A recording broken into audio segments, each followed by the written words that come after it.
नमस्कार, आप देख रहे हैं विंध्य विरासत न्यूज। विंध्य की धरती एक बार फिर देश को गर्व से सिर उठाने का मौका दे रही है। रीवा की आयुषी वर्मा ने न सिर्फ भारतीय सेना में लेफ्टिनेंट बनकर इतिहास रच दिया, बल्कि सीडीएस परीक्षा में ऑल इंडिया रैंक 24 और टेक्निकल शाखा में देश भर में पहला स्थान हासिल कर विंध्य की पहली महिला लेफ्टिनेंट बनने का गौरव भी हासिल किया है। आइए इस खास रिपोर्ट में जानते हैं आयुषी की सफलता की कहानी। रीवा की होनहार बेटी आयुषी वर्मा ने एक ऐसा मुकाम हासिल किया है जो न सिर्फ उनके परिवार बल्कि पूरे विंध्य अंचल के लिए गर्व का विषय बन गया है। आयुषी अब भारतीय सेना में लेफ्टिनेंट बन चुकी हैं और सीडीएस परीक्षा में उन्होंने टेक्निकल ब्रांच में ऑल इंडिया 1 रैंक प्राप्त कर नया कीर्तिमान रच दिया है। आयुषी की शुरुआती शिक्षा रीवा के एक निजी कॉन्वेंट स्कूल में हुई, जहां उनके पिता शिक्षक हैं। बचपन से ही पढ़ाई में अव्वल रही आयुषी ने अनुशासन और मेहनत को अपनी आदत बना लिया था। 12वीं कक्षा में ही उन्होंने तय कर लिया था कि उन्हें देश की सेवा करनी है और वही सपना अब हकीकत बन चुका है। आयुषी बताती है कि उनका प्रेरणा स्रोत हमेशा से विंध्य की ही एक बेटी और भारत की पहली महिला फाइटर पायलट अवनी चतुर्वेदी रही।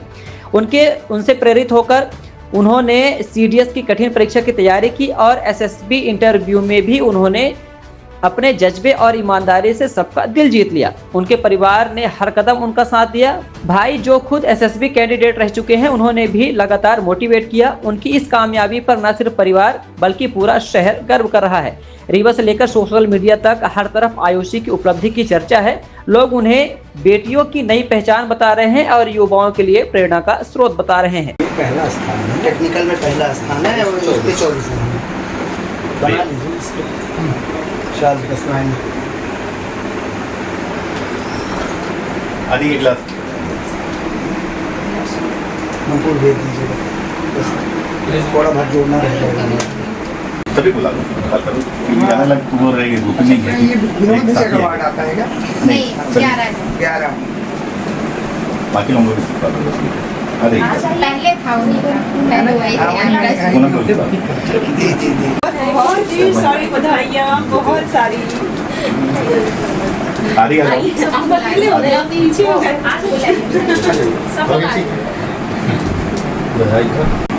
देखो कुछ फोटो। बहुत बहुत ढेर सारी शुभकामनाएं।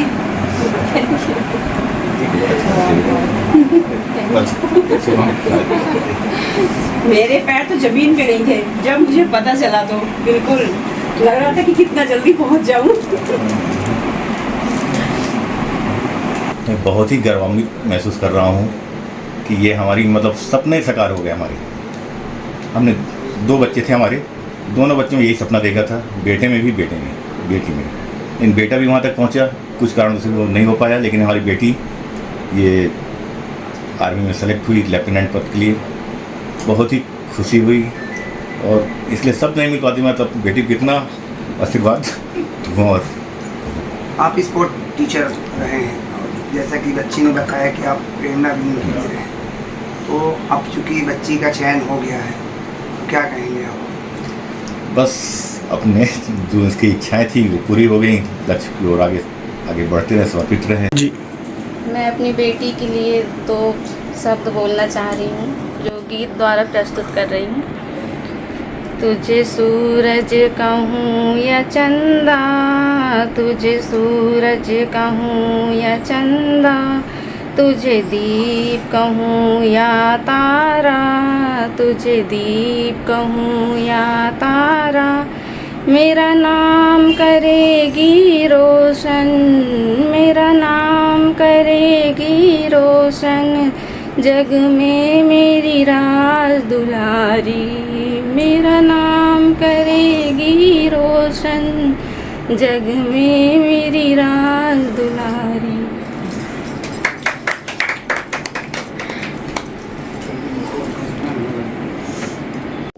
सीडीएस का एग्जाम आपने सफलतापूर्वक पास किया है, कैसे तैयारी आपने किया और किससे आपको प्रेरणा मिली?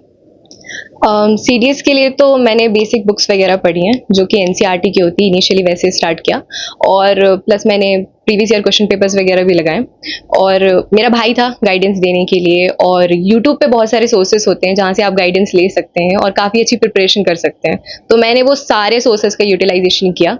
यूट्यूब हो गया, इवन आपको बहुत सारी जनरल नॉलेज बहुत सारी साइट्स पे मिल जाएंगे, तो वो सारे सोर्सेस का मैंने बहुत अच्छे से यूटिलाइजेशन किया और वो मेरे लिए काफ़ी वर्क करी। एक लड़की हैं आप, लोग डॉक्टर बनते हैं, इंजीनियर बनते हैं, आपने सेना ही क्यों चुना? सेना चुनने का मेन रीज़न ये था कि जब मैंने जाना आर्म फोर्सेस के बारे में, उसकी लाइफस्टाइल के बारे में, और देखा कि वो लोग कैसे वर्क प्लेस में, कैसे इन्वायरमेंट में वर्क करते हैं, क्योंकि हर एक इंसान जो कोई भी काम करता है वो एनी हाउ कैसे ना कैसे अपनी कंट्री को सर्व करता है। But to serve my country with the position of responsibility that an armed forces officer will hold, और उस अकाउंटेबिलिटी के साथ जो ट्रस्ट लोग करते हैं आर्म फोर्सेस पे, वो बहुत डिफरेंट होता है। वो ट्रस्ट, वो अकाउंटेबिलिटी, वो रिस्पॉन्सिबिलिटी, मुझे वो सारी चीज़ें लेके और फिर अपने कंट्री को सर्व करना था। प्रारंभिक शिक्षा आपकी कहाँ से है? इनिशियली मैंने सेक्रेड हार्ट कॉन्वेंट स्कूल से 3rd क्लास से लेकर 12th क्लास तक अपनी एजुकेशन करी। उसके बाद फिर मैंने institute of engineering and technology DAVV Indore से अपना इंजीनियरिंग किया, सिविल इंजीनियरिंग में। ये CDS के एग्जाम क्रैक करने के लिए क्या कठिनाइयाँ रही और कैसे तैयारियाँ की? मैं यही बोलूँगी कि इनिशियली ऐसा होता है कि आपको गाइडेंस की थोड़ी ज़रूरत पड़ती है, क्योंकि एग्ज़ाम डिफ़िकल्ट है, UPSC लेता है तो ऑफ कोर्स डिफ़िकल्ट होगा। तो इनिशियली आपको थोड़ी गाइडेंस की ज़रूरत पड़ती है, वो मुझे कुछ लोगों से मिल गई, जो मेरे फ्रेंड्स थे, मेरा भाई था, प्लस एक्स्ट्रा आपको PYQ लगाने होते हैं ताकि आपको समझ में आए एग्ज़ाम का पैटर्न कैसा होता है। तो वो PYQs मैंने देखे, एग्ज़ाम का पैटर्न समझा, मुझे समझ में आया कि एक्चुअली मेरे वीक सब्जेक्ट्स कौन से हैं, और मैंने उन पे स्पेशली फोकस किया, जैसे हिस्ट्री हो गया, इकोनॉमिक्स हो गया, जो मेरे वीक सब्जेक्ट थे, और धीरे धीरे करके मैंने काफ़ी सारे मॉक्स दिए और उसमें फिर मैं एक्सेल हो गई। माता पिता का कैसा सपोर्ट रहा और पिता क्या करते हैं? काफ़ी सपोर्ट रहा मेरे मम्मी पापा का, बहुत ही ज़्यादा, क्योंकि मैं ऐसा बोलूँगी कि ये जो प्रोफेशन मैंने चूज़ किया है वो काफ़ी अलग है। यूजुअली सारे पेरेंट्स चाहते हैं उनके बच्चे IAS IPS बने या फिर कुछ ऐसा बने, और मेरा प्रोफेशन हमेशा से अलग रहा है। बट मेरे पेरेंट्स इस चीज़ को जानते थे, उनको नॉलेज थी कि एक्चुअली ये प्रोफेशन होता क्या है, कितना प्राउड मोमेंट होगा जब मेरी बच्ची इस प्रोफेशन में वर्क करेगी, तो उनका बहुत सपोर्ट था। मेरे पापा एक्चुअली एक कराटे टीचर हैं और एक फिजिकल ट्रेनिंग इंस्ट्रक्टर भी हैं स्कूल में, सो उनका बहुत ज़्यादा सपोर्ट रहा, और उनकी वजह से मैंने वो सारी आउटडोर एक्टिविटीज़ ट्राई करी जो मुझे बचपन में बहुत अच्छी लगती थी। उन्होंने काफ़ी सपोर्ट किया, और उसके कारण मेरी पर्सनालिटी और वो सारे पर्सनालिटी ट्रेट्स आए जो आर्मी में एज अ रिक्वायरमेंट होते हैं। प्रारंभिक शिक्षा के दौरान पहली बार आपको कब लगा कि आपको सेना ज्वाइन करना चाहिए और आपका रोल मॉडल कौन है सेना? इनिशियली इट वाज लाइक 2016, जब मैंने जाना कि स्क्वाड्रन लीडर अवनी चतुर्वेदी जो हैं, जो हमारे रीवा डिस्ट्रिक्ट की हैं, वो पहली फाइटर पायलट बनी, और वो मेरी रोल मॉडल थी, क्योंकि सीइंग हर कि वो ऐसी जगह पे गई हैं, ऐसी जगह पहुंची हैं जो बहुत ही डिफरेंट है बाकी सारे प्रोफेशन से। उनको देख के मैंने ऐसी जिज्ञासा आई मुझे अंदर से कि मैं जानूँ आर्म फोर्सेस क्या होता है, एयर फोर्स क्या होता है, वहाँ पे पोजीशंस क्या होती हैं। प्लस मैंने फिर अपने कुछ बुक्स में भी पढ़ा कि कैंटोनमेंट एरिया क्या होता है। वो मुझे बहुत फैसिनेट करता था कि how come a cantonment area is administered by themself, they only administer it, कोई बाहर से आके उनको एडमिनिस्टर नहीं करता। तो इतना ट्रस्ट पूरे इंडिया का एक फोर्स में हो सकता है, वो है आर्म फोर्सेस। तो ऐसे करके मुझे मोटिवेशन मिला ज्वाइन करने का। कौन सा स्थान रहा है आपका CDS में? मेरी CDS में AIR 24 आई है। अब रीवा की पहली महिला लेफ्टिनेंट बन चुकी हैं। आने वाले भविष्य के लेफ्टिनेंट को क्या संदेश देना चाहेंगी? आपके जैसे और लड़कियां जो हैं आपको अब रोल मॉडल मानेंगी, उनके लिए क्या कहेंगी? मैं यही कहूँगी कि जो भी इंटरेस्ट है आपके, उन पे वर्क करें, और सारी चीज़ों में, सारी एक्टिविटीज़ में पार्ट लें, क्योंकि दिन का इतना बड़ा हिस्सा होता है जो हम खाली छोड़ देते हैं या फिर टाइम वेस्ट कर देते हैं, बट वो चीज़ नहीं करनी चाहिए। आपका जो भी इंटरेस्ट है, जैसा भी इंटरेस्ट है, उस पर आप पूरा वर्क करें, अपना पूरा 100% दें।